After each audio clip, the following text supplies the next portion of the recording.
Hello everyone, I am Shreya. Welcome to Adda 24/7 School. Guys, today we are going to discuss our previous chapter that is equilibrium.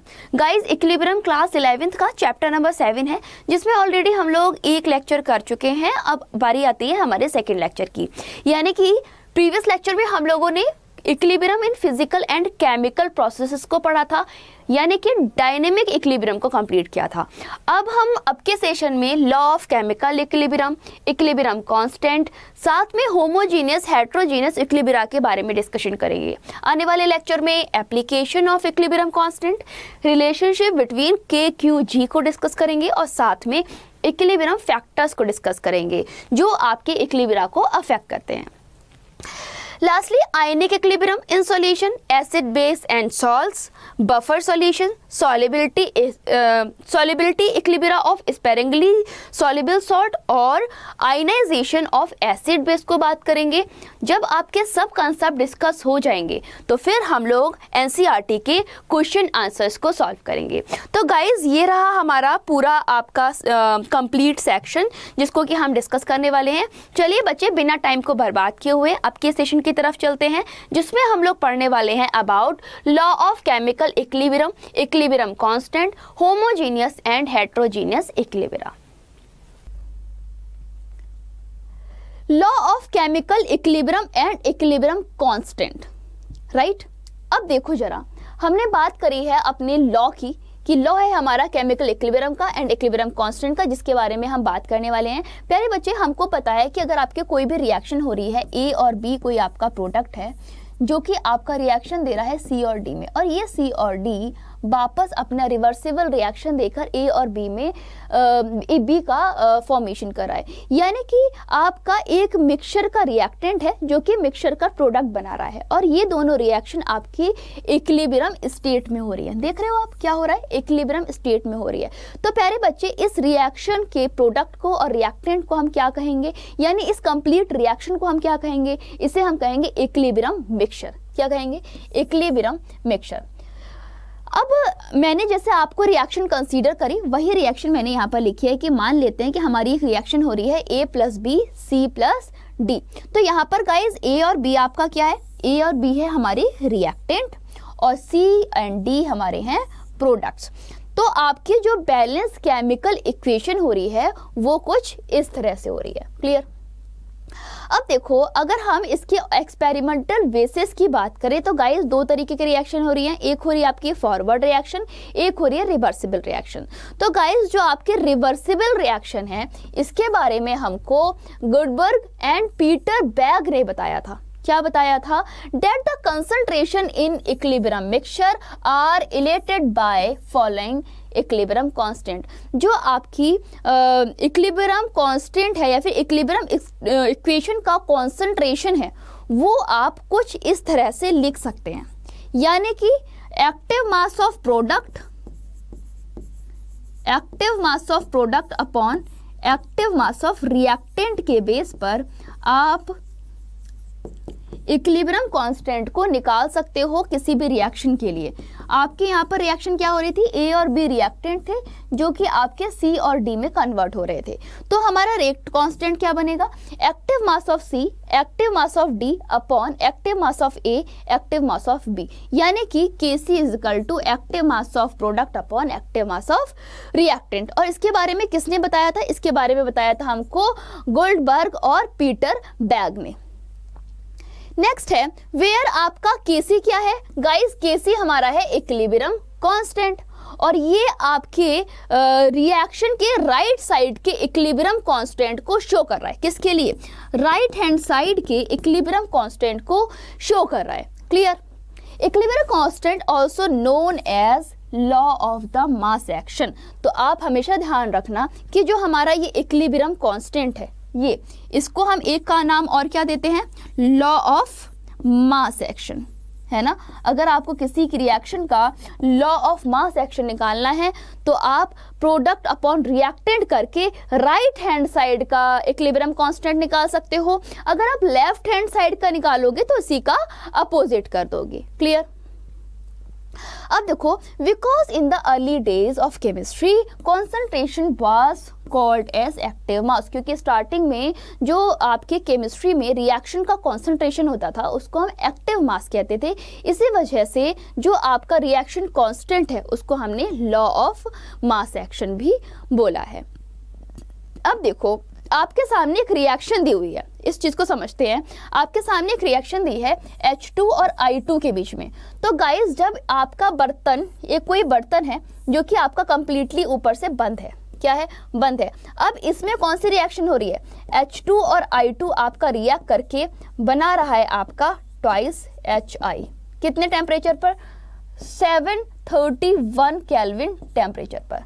तो guys मान लो H2 की 1 मोल और I2 की 1 मोल equilibrium में आपके twice HI यानी HI के 2 मोल का फॉर्मेशन कर रहे हैं। अब मैं अगर आपसे कहूँ कि इसमें जरा राइट हैंड साइड के लिए आप रेट कांस्टेंट की वैल्यू निकाल लो तो क्या आ जाएगा, active mass of twice HI upon active mass of H2 और एक्टिव मास ऑफ I2 आ जाएगा। क्या आ जाएगा, active mass of H2 and active mass of I2। Clear. अब देखो हमने क्या किया है, इस रिएक्शन के लिए H2 प्लस I2 इक्विलिब्रियम की रिएक्शन ट्वाइस HI के लिए हमने आपके सामने 6 एक्सपेरिमेंटल वैल्यूज दी हुई हैं। क्या है, the 6 experimental value varies from initial condition were perform. अब स्टार्टिंग में क्या होगा, जो आपकी H2I2 गैस है वो सील्ड वेसल में काम करेगी और आपको 4 तरीके की रिएक्शंस देगी, यानी कि 4 तरीके की वैल्यूज देगी, 1 2 3 4, ठीक है। And only HI in 2 experiments, और HI आपके सिर्फ 2 एक्सपेरिमेंट्स में दिखेगा। तो ये आपका किसके लिए दे रहा है, H2 और I2 के केस में, ठीक है। जब आपके H2 का जो कॉन्सेंट्रेशन है वो 2.4 इंटू 10 की पावर -2 और I2 का कॉन्सेंट्रेशन ये है, तो गाइज आपका HI कुछ नहीं बना। इसी तरीके से इन चारों में क्या हो रहा है, ये आपकी क्वांटिटी है बट आपके HI का फॉर्मेशन नहीं हो रहा। बट जब आपके ये रिएक्टेंट वर्क कर जाएंगे, रिएक्ट कर जाएंगे, आपका HI बन जाएगा, तो आपके HI की क्वांटिटी कितनी है, इतनी। क्लियर। अब देखो इक्विलिब्रियम कॉन्सेंट्रेशन। तो गाइज इक्विलिब्रियम कॉन्सेंट्रेशन में क्या है, आपके H2 और I2 ने रिएक्ट किया और इसी के इक्वल आपकी वैल्यू बनाई। देखो जरा, है ना, इसी के इक्वल आपकी क्वांटिटी बनाई। अब देखो यहाँ पर देखो सेम चीज, H2 और I2 ने रिएक्ट किया और आपकी वैल्यू आई 2.96। सेम यहाँ पर 0.77 टू 10 की पावर 2 इक्विलिब्रियम कांस्टेंट H2 का और कॉन्सेंट्रेशन, और ये आपका I2 का। जब ये रिएक्ट करेंगे तो आपकी वैल्यू आएगी HI की। क्लियर। तो इस तरह से हमने क्या किया, 6 एक्सपेरिमेंट दिखाए, आपके अलग अलग डेटा दिखाए, किसके लिए, इस रिएक्शन के लिए। अब नेक्स्ट देखो, जब हमने लिखा है कि एक्सपेरिमेंट 1 2 3 4 वर परफॉर्म टेकिंग डिफरेंट कॉन्सेंट्रेशन। हमने क्या किया है कि एक्सपेरिमेंट 1 2 3 को डिफरेंट कॉन्सेंट्रेशन पर रिएक्शन करके देखा, और हमने क्या देखा कि आपकी जो इंटेंसिटी है पर्पल कलर की वो रिमेन कांस्टेंट, यहाँ पर कांस्टेंट रहती है, यानी कि जो आपकी रिएक्शन है वो इक्विलिब्रियम में रहेगी। सिमिलरली द एक्सपेरिमेंट 5 एंड 6, अब 5 एंड 6 के लिए देखो initial concentration and equilibrium concentration. जैसे यहाँ पर आपने इनिशियल कॉन्सेंट्रेशन के लिए, इक्विलिब्रियम कॉन्सेंट्रेशन के लिए देखा, तो अब देखो यहाँ पर क्या हो रहा है कि पहले तो आपका रिएक्टेंट जब पूरा प्रोडक्ट में बदल गया तो आपके HI कितना बना, 3.04 -2, और डिफरेंट के लिए आपका अनदर कोई आपकी वैल्यू आएगी। अब सेम देखो, जब आपका इक्विलिब्रियम कॉन्सेंट्रेशन की बात हुई, इक्विलिब्रियम कॉन्सेंट्रेशन में क्या हुआ, आपके सेम अमाउंट ने पार्टिसिपेट किया और आपको दिया सेम अमाउंट का HI। इसी तरीके से यहाँ पे सेम अमाउंट के रिएक्टेंट ने पार्टिसिपेट किया और सेम अमाउंट का आपका HI मिला। क्लियर। नेक्स्ट देखो, it is evident from the experiment 1 2 3 4 that the number of mole of dihydrogen, जितने नंबर ऑफ डाइहाइड्रोजन रिएक्ट कर रहे हैं उतने ही नंबर ऑफ आयोडीन रिएक्ट कर रहा है, और हमको क्या मिल रहा है, आपको सेम नंबर के HI भी फॉर्म हो रहे हैं। यानी कि अगर आपका 1 मोल H2 और 1 मोल I2 रिएक्ट कर रहा है तो आपका मिलने वाला प्रोडक्ट 2 मोल HI होगा। क्या होगा, 2 मोल HI होगा। यानी कि जितना आपका रिएक्टेंट उतना ही आपका प्रोडक्ट। और यही चीज आपके एक्सपेरिमेंट नंबर 5 एंड 6 ने भी एक्सप्लेन किया, क्या कि गाइस जो आपका H2 की एक्वस कंडीशन में क्वांटिटी है वही आपकी I2 की क्वांटिटी है। क्लियर। नेक्स्ट देखो, अब इस चीज को चाहे यहाँ पर चाहो तो आप देख लो, देखो H2 की जो क्वांटिटी है वही आपकी I2 की क्वांटिटी है। Next, knowing the above fact, in order to establish a relationship between concentration of reactant and product, अगर हम concentration reactant के concentration और product के concentration में relationship बनाएं तो गाइज आपका क्या relation आएगा, चलिए देख लेते हैं। तो देखो आपका जो HI का क्वांटिटी होगा गाइज वो किसके बराबर होगा, यानी KC की अगर वैल्यू की बात करें तो वो किसके बराबर होगी, active mass of HI upon active mass of H2 and active mass of I2 के बराबर होगी। किसकी बात कर रहे हैं हम लोग, कॉन्सेंट्रेशन की, यानी कि रिएक्टेंट कांस्टेंट की। अब देखो गाइस एक टेबल दी हुई है, ये आपके टेबल है। अब इसमें क्या है, आपके सामने एक्सपेरिमेंट नंबर ये है, ये आपके इक्विलिब्रियम कांस्टेंट्स हैं और हमसे बोला गया इन रिएक्टेंट और प्रोडक्ट के कॉन्सेंट्रेशन का हम जब इक्विलिब्रिया देखेंगे तो वो आपका कैसा जाएगा, लगभग एक दूसरे के एक्सप्रेशन के कांस्टेंट जाएगा। देखो, it can be seen from the table that we put the equilibrium concentration for reactant and product, the above expression for far constant far from constant. ये आपका जब एक्सप्रेशन आ रहा है ये देखो बहुत दूर आ रहा है, कोई भी आपके कांस्टेंट के परे ही है, देख पा रहे हो क्यों, क्योंकि हमने क्या किया है, हमने कंसीडर किया है कि आपका एक्टिव मास ऑफ HI का whole square upon active mass of H2 and active mass of I2। क्यों, क्योंकि आपकी जो रिएक्शन होती है उसमें आता है H2 I2 एरो लगा के ट्वाइस HI, और ये ट्वाइस HI यहाँ पर स्क्वायर में चला गया है। क्लियर। आप चाहो तो यहाँ पर अपनी टेबल में भी इसको देख सकते हो, क्या है, expression involving the equilibrium constant concentration for reactant. Reactant के लिए आपका इक्विलिब्रियम कांस्टेंट कौन सा है, ये वाला, और प्रोडक्ट के लिए कौन सा है, ये वाला, सॉरी रिएक्टेंट के लिए कौन सा है, ये वाला। अब देखो ये आपका रिएक्टेंट है जिसका आपको रेट कांस्टेंट इधर दिया हुआ है, ठीक है। नेक्स्ट देखो, नेक्स्ट है we find that expression give constant value, ठीक है। इन 6 केस जो हमारी रिएक्टेंट कांस्टेंट है, रिएक्शन वैल्यू है, वो आपकी 6 केस में कांस्टेंट वैल्यू देगी। Clear. It can be seen that these expression the power of concentration for reactant and product are actually stoichiometric coefficient. जो हमारी इसका मोल है वो इसका स्टोइचियोमेट्रिक कोएफिशिएंट बन जाता है। क्लियर। तभी तो हम क्या रिएक्शन लिख सकते हैं, this for the equation H2 plus I2 equal to twice H के लिए जो हमारी इक्वेशन आएगी, यानी इक्विलिब्रियम कांस्टेंट Kc की वैल्यू आएगी, वो क्या आएगी, एक्टिव मास ऑफ HI का whole square upon active mass of H2 and active mass of I2 आएगा। क्लियर। अब नेक्स्ट देखो, अगर जनरली हम सबस्क्रिप्ट एक्वस लिख दें तो इसका मतलब ये है जो हमारी रिएक्शन कंडीशन हो रही है वो आपकी एक्वस टर्म में हो रही है, यानी एक्वस स्टेट में हो रही है, ठीक है। Concentration in the expression for KC के लिए जो आपका कॉन्सेंट्रेशन है उसमें एक जो वैल्यू आएगी वो आपकी इक्विलिब्रियम वैल्यू आएगी, यानी कि केसी की जो वैल्यू आएगी वो आपके इक्विलिब्रियम कांस्टेंट के इक्वल होगी। क्लियर। तो यहाँ पर जो आपका सबस्क्रिप्ट सी है ये क्या इंडिकेट कर रहा है, ये आपके रिएक्टेंट के कॉन्सेंट्रेशन को मोल लीटर इनवर्स में शो कर रहा है।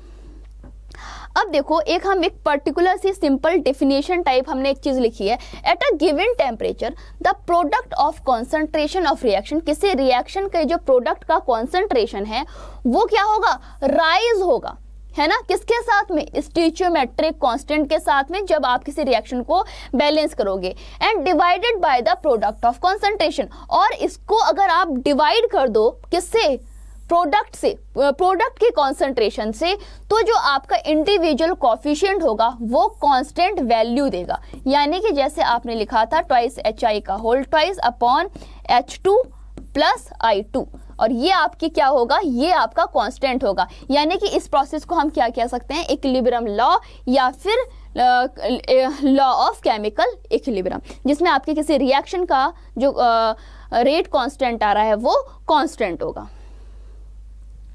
अब देखो इस चीज को हम इक्विलिब्रियम को और अगर समझना चाहें तो आपके लिए एक जनरल इक्वेशन दी है, क्या है, ए के ए मोल, बी के बी मोल बना रहे हैं सी के सी मोल और डी के डी मोल। तो अगर हम आपसे बोलें कि इसका आपको इक्विलिब्रियम कांस्टेंट लिखना है या फिर आपको इसका कॉन्सेंट्रेशन निकालना है, कैसे निकालोगे आप? देखो तो Kc इक्वल टू क्या हो जाएगा? अब ये बात हम कर रहे हैं लेफ्ट हैंड साइड के लिए, LHS के लिए, सॉरी RHS के लिए। तो RHS का मतलब क्या होता है? Product upon reactant, product upon reactant है ना।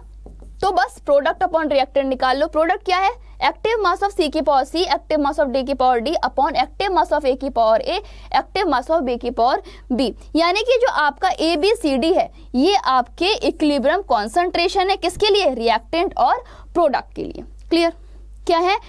इक्विलिब्रियम कॉन्सेंट्रेशन है, किसके लिए? रिएक्टेंट एंड प्रोडक्ट के लिए। अभी अगर आप RHS के लिए लिखोगे तो लिखोगे एक्टिव मास ऑफ A की power A, active mass of B की power B upon active mass of C की power C, active mass of D की पावर D। यानी कि Kc आपका डायरेक्टली प्रोपोर्शनल होगा Kc डैश के।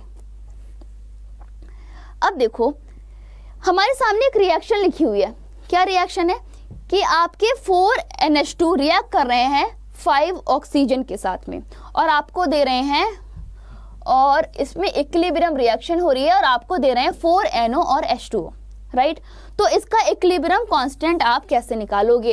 तो एक बार फिर से आप क्या करोगे? इक्विलिब्रियम कांस्टेंट आपका किसके बराबर होता है? Active mass of product upon active mass of reactant की। तो बस आपने लगा देना है active mass of product, active mass of reactant. तो एक्टिव मास ऑफ प्रोडक्ट है NO का, एक्टिव मास ऑफ NO का whole 4, active mass of H2O का होल 6 अपॉन NH3 का होल 4 और O2 का होल 5। क्लियर? तो गाइज अब क्या देख रहे हो कि इसमें आपके जो मोलर कंसंट्रेशन है स्पीसीज की वो अलग अलग है, देख पा रहे हो। तो इसका मतलब ये हुआ कि जो हमारे ब्रैकेट के ऊपर जा रहा है ये क्या है? वो रिएक्शन की मोलर कॉन्सेंट्रेशन है। और इससे पता चल रहा है कि हमारी जो रिएक्शन है वो जब हम Kc की वैल्यू निकाल रहे हैं तो ये इक्विलिब्रियम कॉन्सेंट्रेशन को शो कर रही है ना। क्या कर रही है? इक्विलिब्रियम कॉन्सेंट्रेशन को शो कर रही है। अब देखो नेक्स्ट रिएक्शन, एक और रिएक्शन के लिए इसको समझते हैं। अगर आपकी H2 गैस I2 गैस के साथ रिएक्शन करके twice HI in gaseous phase में बना रही है तो ये रिएक्शन आपकी इक्विलिब्रियम में है। तो इसी को अगर हम रिवर्सिबल रिएक्शन लिखें तो क्या होगी इसकी reverse reaction? HI equal to I2 plus H2 plus I2, है ना। तो अब इसका चलो हम लोग निकालते हैं रेट कांस्टेंट। तो Kc का रेट कांस्टेंट तो हमको पता है क्या होगा? Active mass of HI upon active mass of H2 और एक्टिव मास ऑफ I2। जबकि Kc डैश का आपका क्या होगा? Active mass of H2, active mass of I2 upon active mass of HI का होल स्क्वायर। यानी कि Kc आपके किसके इनवर्सली प्रोपोर्शनल होगा? Kc डैश के। तो बस यही चीज हमने लिखी है। Kc डैश आपका कितना है? Active mass of H2, active mass of I2 upon HI का स्क्वायर। तो ये आपके किसके बराबर आ गया? 1/x के। अगर हम इसको x मान ले तो यानी कि 1/Kc के। तो गाइज हमारा क्या रिलेशन आ जाएगा कि जो आपका Kc डैश होगा वो 1/Kc के इक्वल होगा। यानी कि फॉरवर्ड रिएक्शन आपके का रेट कांस्टेंट, इक्विलिब्रियम कांस्टेंट आपके बैकवर्ड रिएक्शन के या फिर रिवर्सिबल रिएक्शन के इक्विलिब्रियम कांस्टेंट के इनवर्सली प्रोपोर्शनल होती है। क्लियर? अब देखो टेक योर टाइम और इस चीज को समझो। Equilibrium constant for the reversible reaction is the inverse of equilibrium constant for the reaction of forward reaction। यानी कि आपका जो Kc डैश है वो इनवर्सली प्रोपोर्शनल है Kc के। क्लियर? नेक्स्ट देखो guys, if we change stoichiometric constant, अगर हम स्टोइचियोमेट्रिक कांस्टेंट को चेंज कर दें किसी केमिकल इक्वेशन के लिए by multiplying through out by the factor, अगर हम किसी मल्टीप्लाई कर दें फैक्टर से, तो हम क्या देखेंगे कि जो आपका इक्विलिब्रियम के लिए, इक्विलिब्रियम कांस्टेंट के लिए एक्सप्रेशन है वो भी चेंज हो जाएगा, वो भी क्या हो जाएगा, चेंज हो जाएगा। यानी देखो H2 और I2 में जब आपने हाफ हाफ मोल से रिएक्शन मल्टीप्लाई कर दिया तो गाइज आपका बनने वाला प्रोडक्ट रहा HI। क्लियर? तो आपका इससे इक्विलिब्रियम कांस्टेंट भी चेंज होगा। अब देखो इक्विलिब्रियम कांस्टेंट आपका कैसा जाएगा, तो गाइज हम लिखेंगे Kc डबल डैश का मान active mass of HI upon active mass of H2 की power half, active mass of I2 की पावर हाफ। अब देखो यही चीज आपकी अगर हम इस तरीके से लिख दे तो क्या लिख सकते हैं, HI active mass of HI का whole square upon active mass of H2 active mass of I2 का हाफ, यानी कि K हाफ किसके बराबर होगा, Kc हाफ के। यानी कि अगर आप लिखना चाहो तो ये आप लिख सकते हो just a minute, Kc half के इक्वल। ठीक है, अब देखो अगर हम इसी रिएक्शन को n से मल्टीप्लाई कर दें, क्या करें, n मोल से मल्टीप्लाई कर दें, तो गाइस क्या होगा, NH2 प्लस NI2 D और ट्वाइस NHI। अब इसके लिए चलो रेट कांस्टेंट निकालते हैं। तो गाइस इसके लिए जब आप रेट कांस्टेंट निकालोगे वो आपके KCN के बराबर होगा। किसके बराबर होगा, KCN के। यानी कि अगर हम चाहें तो इसके लिए एक टेबल बना सकते हैं। कैसे टेबल, देखो जरा, ये है टेबल। अगर आपके A के A मोल, B के B मोल रिएक्ट करके C के C मोल और D के D मोल बना रहे हैं, तो आपका इक्विलिब्रियम कांस्टेंट आया Kc। मतलब कि आपके Kc की वैल्यू आ गई C की पावर C, D की पावर D अपॉन A की पावर A, B की पावर B। राइट? अब देखो अगर हमने CD से AB बनाया, यानी कि रिएक्शन हो गई रिवर्स, यानी कि रिएक्शन हो गई रिवर्स। अब रिवर्स जब रिएक्शन हो गई तो यानी कि आपका वैल्यू आएगा Kc डैश का। तो Kc डैश क्या होता है, Kc का अपोजिट होता है। तो हमने क्या दिखा दिया, Kc का अपोजिट दिखा दिया। क्लियर? अब देखो guys Na, NaA, NbB, NcC plus NdD। अब इसके लिए क्या करेंगे, तो गाइज अगर हम इसको Kc को निकालें, K डबल डैश C को निकालें, वो किसके बराबर जाएगा, वो आपके KCN के बराबर जाएगा। किसके, KCN के बराबर जाएगा। क्लियर? तो ये थी हमारी टेबल। नेक्स्ट पॉइंट की तरफ चलते हैं। नेक्स्ट है होमोजेनियस इक्विलिब्रिया। क्या कह रहा है, homogeneous equilibria. In homogeneous system all the reactant and product are in the same phase. Homogeneous equilibria में क्या होता है, जो आपके रिएक्टेंट होते हैं, जो आपके प्रोडक्ट होते हैं, वो सेम फेज में होते हैं। यानी कि अगर आपकी रिएक्शन गैसियस मीडियम में हो रही है तो आपके प्रोडक्ट गैसियस मीडियम में होंगे। अगर आपकी रिएक्शन सॉलिड स्टेट में हो रही है तो आपके जो प्रोडक्ट होंगे वो भी सॉलिड स्टेट में आएंगे। यानी सेम आपकी फेजेस रहेंगी। तो गाइज एग्जाम्पल के लिए हमने क्या किया है, गैसियस रिएक्शन ली है जिसमें आपका N2 गैसियस मीडियम में H2 के साथ रिएक्ट करके ट्वाइस NH3 बना रहा है। यानी कि आपके जो रिएक्टेंट है और जो आपके प्रोडक्ट है दोनों होमोजीनियस फेज में है। दोनों किस में, होमोजीनियस फेज में, यानी कि गैसियस फेज में। गाइज इसी तरीके से दूसरी रिएक्शन देखो, यहाँ पर देखो CH3COO C2H5 एक्वस में है।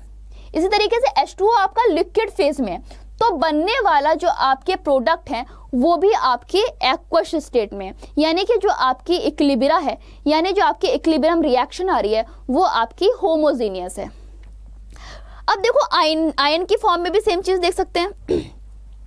यहाँ पर आपका Fe ion, HCN ion react करके क्या बना रहा है, आयन ही तो बना रहा है एक्वस फॉर्म में, और ये आयंस भी आपके एक्वस फॉर्म में है। यानी कि ये भी जो रिएक्शन है होने वाली होमोजेनियस इक्विलिब्रिया में है। किस में है, होमोजेनियस इक्विलिब्रिया में। अब बात कर लेते हैं, ये तो हमने समझ लिया कि कौन आपकी अगर एक कोई भी स्टेट है उसी के आपके रिएक्टेंट हैं, उसी के आपके प्रोडक्ट बन रहे हैं, मतलब आपकी रिएक्शन जा रही है रिएक्शन इक्विलिब्रिया में। क्लियर? यानी कि होमोजेनियस इक्विलिब्रिया। क्लियर? अब बात आती है कि हम किसी गैसियस सिस्टम के लिए इक्विलिब्रियम कांस्टेंट कैसे लिखेंगे। तो गाइस हमेशा ध्यान रखना कि हमारा जो इक्विलिब्रियम कांस्टेंट होता है किसी भी टर्म के लिए वो आपका मोलर कॉन्सेंट्रेशन होता है। किसका मोलर कॉन्सेंट्रेशन होता है? रिएक्टेंट का और प्रोडक्ट का। यानी कि जैसे हम पहले यूज करते आ रहे थे बिल्कुल वैसे ही इसे हम Kc के सिंबल से यूज करेंगे। एंड Kc के सिंबल से किसी गैशियस मीडियम की बात कर रहे हैं तो आपके कोई गैस इन्वॉल्व होगी, है ना। तो इमेजिन कर लो कि हमने कोई आपकी गैस आइडल गैस ले ली, है ना। तो आइडल गैस के लिए इसको चलो समझते हैं। For the reaction involving gas, however, it is usually more convenient to express equilibrium constant। कि जो आपकी गैशियस रिएक्शन हो रही है उसमें आपका जो एक्सप्रेशन है इक्विलिब्रियम कांस्टेंट बहुत आसानी से आपकी रिएक्शन इक्विलिब्रियम को एक्सप्लेन कर सकता है, बट गाइज पार्शियल प्रेशर के टर्म में। कैसे? आइडल गैस इक्वेशन हमको पता है PV इक्वल टू होती है nRT, यानी कि अगर P की वैल्यू निकालें तो क्या आएगी? N/V RT, है ना। क्या आएगी? N/V RT। अब यहाँ पर P क्या है? P है आपका PA में, पास्कल में। नंबर N क्या है आपका? नंबर ऑफ गैस यानी कि मोल्स, है ना, मोल्स ऑफ गैस। V आपका वॉल्यूम है, ठीक है। यानी कि वॉल्यूम आपका किस में है? M में, और टेम्परेचर आपका किस में है? केल्विन में। तो गाइज अब आप बताओ कि क्या ये आपका आसानी से पार्शियल प्रेशर के टर्म में आ गया ना? देखो जरा, क्योंकि जो आपका N/V है इसे हम क्या बोलेंगे? मोल पर मीटर पर मास क्यूब या फिर मोल पर M क्यूब, राइट। क्योंकि आपका ये वॉल्यूम आ गया, वॉल्यूम का हमने M से शो किया है, ठीक है। DM से कर लो इसको जाए। कॉन्सेंट्रेशन ऑफ वॉल्यूम इन मोल पर लीटर और मोल पर DM किसके बराबर होता है? ये आपके प्रेशर में बार के इक्वल जाएगा, यानी कि P की वैल्यू किसके बराबर आ जाएगी? CRT के, क्योंकि N/V आपका क्या होता है? C होता है। तो हमने क्या किया? PV इक्वल टू RT से P N/V RT निकाला था। यहाँ पे अगर हम C लिख दें तो आपकी वैल्यू क्या आ जाएगी? P इक्वल टू CRT आ जाएगी, है ना। और यहाँ पे जो C है किसके लिए है? गैस के लिए, है ना। गैस की मोलर वॉल्यूम, है ना, या फिर मोलर कॉन्सेंट्रेशन। तो बस अब आपने क्या लिखना है? P equal to gas RT। अब R की वैल्यू कितनी होती है हमको ऑलरेडी पता है, 0.0831 बार लीटर मोल केल्विन, है ना। अगर हम इसका टेम्परेचर कांस्टेंट कर दें, देखो टेम्परेचर आपका कांस्टेंट है, तो आपका जो प्रेशर होगा गैस का वो किसके प्रोपोर्शनल जाएगा? गाइस वो आपके गैस के कॉन्सेंट्रेशन के प्रोपोर्शनल जाएगा, यानी N/V के प्रोपोर्शनल जाएगा, है ना। तो मतलब क्या हो गया कि P आपका डायरेक्टली प्रोपोर्शनल हो गया N/V के, यानी कि P डायरेक्टली प्रोपोर्शनल हो गया कॉन्सेंट्रेशन के, C के। क्लियर? अब देखो इसी तरीके से दूसरी रिएक्शन है, H2 और I2 गैस रिएक्ट करके बना रहे हैं ट्वाइस HI। तो गाइस जब आपके H2I2 रिएक्ट करके ट्वाइस HI बना रहे हैं, यानी कि इसका इक्विलिब्रियम कांस्टेंट क्या आएगा? एक्टिव मास ऑफ HI का whole twice upon active mass of H2 and active mass of I2। Kc की वैल्यू आ गई, हमें इसको पार्शियल प्रेशर के टर्म में लिखना है, तो हम क्या लिखेंगे? PHI का whole square upon PH2 PI2। और ये किसके लिए आ गया? रेट कांस्टेंट के लिए, यानी कि इक्विलिब्रियम कांस्टेंट के लिए। गाइस क्योंकि हमको पता है कि PI की वैल्यू है active mass of HIRT, I2 की है एक्टिव मास ऑफ I2RT और H2 की है एक्टिव मास ऑफ H2RT। तो अगर हम इन वैल्यूज को रिएक्शन H2I2 यानी HI के लिए फिलअप कर दें तो यहाँ पर आपके Kp की वैल्यू क्या आएगी? Kp में HI की वैल्यू आपने लगा दी, H2 की लगा दी, I2 की लगा दी। जब इसे आप सॉल्व करोगे तो RT तो आपका कट पिट जाएगा, है ना। क्या बचा? एक्टिव मास ऑफ H2 का whole square, active mass of HI का whole square, active mass of H2, active mass of I2, यानी कि ये आपके Kc के इक्वल आ जाएगा। क्या करेगा? Kc के इक्वल आ जाएगा। इससे क्या निष्कर्ष निकला कि जो आपका Kp होता है वो Kc के बराबर होता है। यानी आप पार्शियल प्रेशर के टर्म में लिखो चाहे कॉन्सेंट्रेशन के टर्म में लिखो, दोनों का इक्विलिब्रियम कांस्टेंट की वैल्यू इक्वल होती है।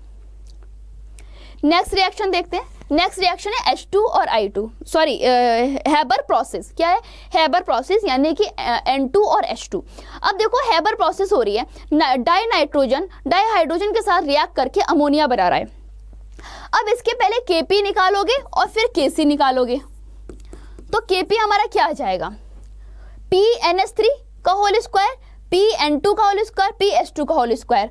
जब आप इसमें वैल्यूज पुट करोगे इनकी तो क्या हो जाएगा? Active mass of active mass of NH3 का whole square RT square, active mass of N2 RT, active mass of H2 RT। तो अब देखो RT का होल क्यूब आ गया, यानी कि आपका क्या कट सकता है बताओ, आपका यहाँ पर ये अगर मैं कट कर दूं, यस ये मैंने कट कर दिया, ठीक है ना। तो आपका क्या आ गया, एक्टिव मास ऑफ NH3 का whole square upon active mass of N2 active mass of H2 RT square, है ना, यही आया। और RT स्क्वायर को जब आप ऊपर ले आए तो आपका क्या बन गया, KCRT माइनस 2, क्या बना, KCRT माइनस 2। यानी कि गाइस जो आपके KP की वैल्यू है वो KC अपॉन RT के इक्वल होगी, क्या होगी, KC अपॉन RT के इक्वल होगी।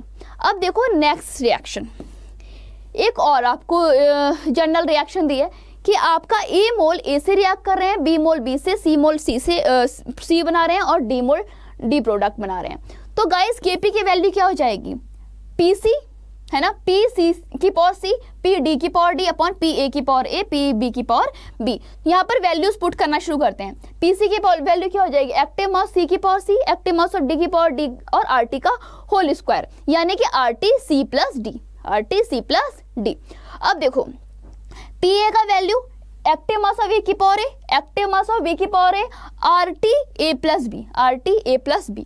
तो अब आप क्या करोगे, सिंपल इसको सिंप्लीफाई कर लोगे, इस AB को ऊपर ले जाओगे RT AB को, तो ये हो जाएगा एक्टिव मास ऑफ C की power C, active mass of D की power D upon active mass of RA, active mass of RB multiply R C plus D minus A minus B।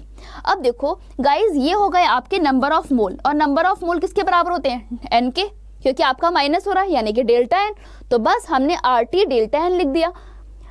Total देखो ये है आपकी KP की value, तो guys KP की value किसके बराबर आ गई, KCRT की पावर डेल्टा N के। मतलब आपकी जो जनरल इक्वेशन बनी वो क्या बनी, KP की equal to KCRT delta N, है ना, ये आपकी इक्वेशन बन गई। ये एक्टिव मास नहीं है, ब्रैकेट है, क्लियर। नेक्स्ट अब देखो यहाँ पर डेल्टा N क्या था, number of mole for gaseous product और number of moles for reactant minus number of mole for reactant, यानी कि आपकी बैलेंस रिएक्शन के नंबर ऑफ मोल।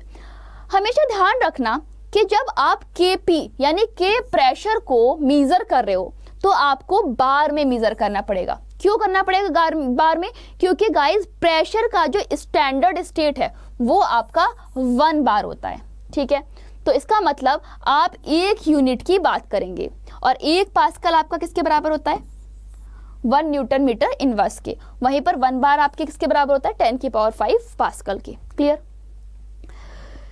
अब हम देख लेते हैं कुछ K की वैल्यू जो कि आपके डिफरेंट टेम्परेचर पर वेरी कर रही है। यानी कि अगर आप टेम्परेचर को बदल दोगे तो आपके K की वैल्यू में और KP की वैल्यू में क्या फर्क पड़ेगा। देखो जब आपकी हेबर प्रोसेस हुई, H2 N2 ने या फिर डाई नाइट्रोजन ने डाई हाइड्रोजन के साथ रिएक्शन करके अमोनिया बनाया, तो 3 टेम्परेचर पर 298, 400, 500 पर आपने क्या देखा, KP की वैल्यू वेरी की। इसी तरीके से जब SO2 ने O2 के साथ रिएक्शन करके SO3 बनाया, तो भी गाइज आपके अलग अलग टेम्परेचर पे KC की वैल्यूज भी अलग अलग आई। इससे क्या निष्कर्ष निकलता है कि हमारे जो KP और KC की वैल्यूज हैं वो टाइम डिपेंडेंट हैं, यानी कि टाइम के साथ उनमें चेंज आता है, क्लियर। अब बारी आती है हेट्रोजेनियस इक्विलिब्रियम की। व्हाट इज हेट्रोजेनियस इक्विलिब्रियम, देखो equilibrium in a system having more than 1 phase. अगर आपका कोई सिस्टम है इक्विलिब्रियम में जो कि 1 से ज्यादा फेज रख रहा है तो गाइज उसे हम कहते हैं हेट्रोजेनियस इक्विलिब्रियम, ठीक है। जो कि आपका क्या रख रहा है, equilibrium between vapour water vapour and liquid water, जो कि आपके वाटर वेपर और लिक्विड वाटर के बीच में इक्विलिब्रियम रख रहा है इन अ क्लोज कंटेनर, किसी क्लोज कंटेनर में। अगर किसी क्लोज कंटेनर में रिएक्शन हो रही है तो जितना आपका लिक्विड वेपर में कन्वर्ट हो रहा है उतना ही वेपर आपके कंडेंस होकर लिक्विड में कन्वर्ट हो रही है। तो इसका मतलब आपकी रिएक्शन किस में जा रही है, इक्विलिब्रियम में जा रही है। बट गाइज आपके रिएक्टेंट और प्रोडक्ट के जो फेजेस हैं वो चेंज हैं। फेजेस चेंज होने का मतलब ये हुआ कि आपकी जो इक्विलिब्रियम रिएक्शन है this is your heterogeneous equilibrium reaction, clear. Example के लिए gas phase and liquid phase. अगर आपकी किसी भी क्लोज वेसल में रिएक्शन हो रही है तो जो आपका वेपर बन रहा है यानी कि प्रोडक्ट बन रहा है वो लिक्विड से गैस में जा रहा है, जबकि आपका जो रिएक्टेंट है वो लिक्विड फेज में है, यानी कि हेट्रोजेनस रिएक्शन हो रही है। दूसरा एग्जांपल देखो इसी तरीके से, सेकंड एग्जांपल, और there is a gas and liquid phase, the same equilibrium between solid and saturated solution। तो गाइस देखो, जब आपका कैल्शियम हाइड्रोक्साइड एक्वस यानी कि वाटर के साथ रिएक्शन कर रहा है तो आपको दो आयन दे रहा है। कौन कौन से आयन? डिकम्पोज होकर Ca प्लस आयन और OH माइनस आयन दे रहा है, यानी कि आपका सॉलिड स्टेट दो आयनाइज फॉर्म में एक्वस स्टेट में जा रहा है। इससे निष्कर्ष निकलता है कि हमारी जो होने वाली रिएक्शन है ये एक हेट्रोजीनस इक्विलिब्रिया है। हमेशा ध्यान रखना कि जितनी भी आपकी हेट्रोजीनस इक्विलिब्रिया रिएक्शन होती हैं ये आपका या तो प्योर सॉलिड या फिर प्योर लिक्विड इन्वॉल्व करते हैं, ठीक है। और अगर हम बात करें उनके प्रोडक्ट की तो it could be liquid, it could be gas, it could be ionise form too, ठीक है। तो जो आपका इक्विलिब्रियम एक्सप्रेशन है किसी के लिए, हेट्रोजीनियस इक्विलिब्रिया के लिए, वो आपके प्योर लिक्विड और प्योर सॉलिड को इन्वॉल्व करता है। किस पर? As molar concentration of pure solid and pure liquid is constant. जब आपका प्योर लिक्विड या सॉलिड का मोलर कॉन्सेंट्रेशन सेम होता है, यानी कि ये आपका अमाउंट, जो आपका अमाउंट है उससे कंप्लीटली इंडिपेंडेंट होता है। अब देखो इस चीज को हम कैसे समझेंगे गाइस, उसके लिए आपके सामने एक हेट्रोजीनियस रिएक्शन दी है। कौन सी दी है? कि जब आपके CO3 को सॉलिड स्टेट से गर्म किया जाता है तो ये आपको CaO और CO2 देता है, यानी कि सॉलिड और गैसियस प्रोडक्ट देता है। इसका Kc का वैल्यू क्या होगा?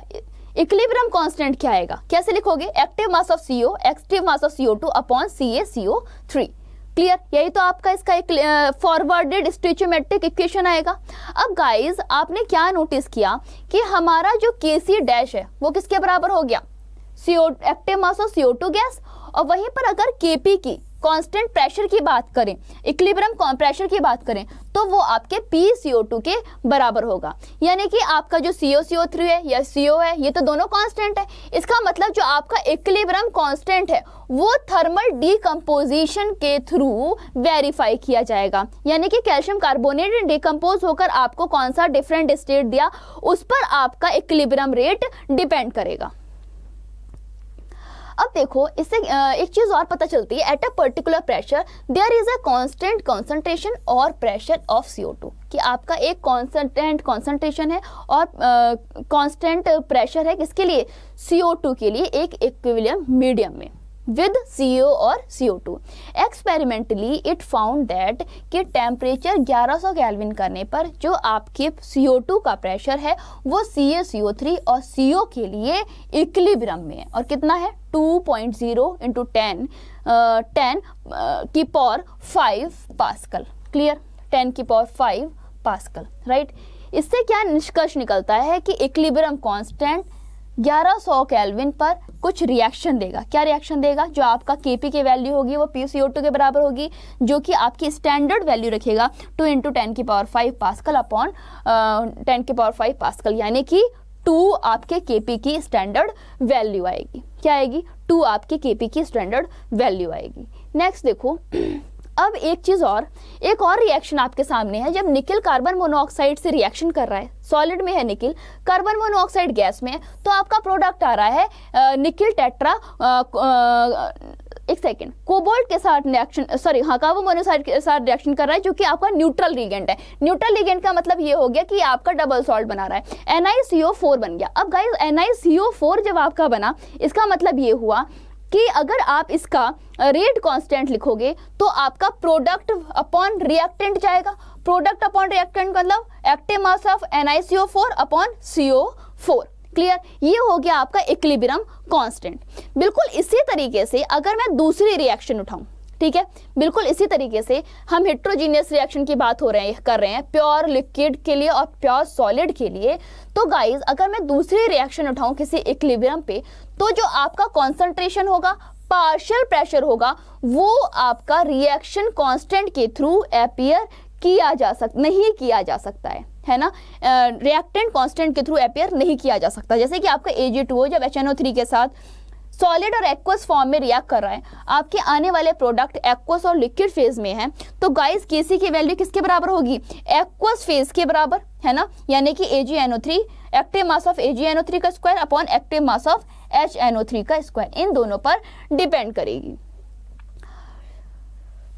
तो गाइस ये था हमारा टॉपिक जिसमें कि हम लोगों ने अपना कंप्लीट रिएक्शन हेट्रोजेनियस इक्विलिब्रिया और होमोजेनियस इक्विलिब्रिया को कंफर्म किया कि आपके जितने भी इक्विलिब्रियम है वो किस किस टाइप से किस किस स्टेट में वेरी करते हैं और किस तरह से आपका रिएक्शन कांस्टेंट, इक्विलिब्रियम कांस्टेंट आपके इक्विलिब्रियम प्रेशर पर या फिर कांस्टेंट प्रेशर पर डिपेंड करता है।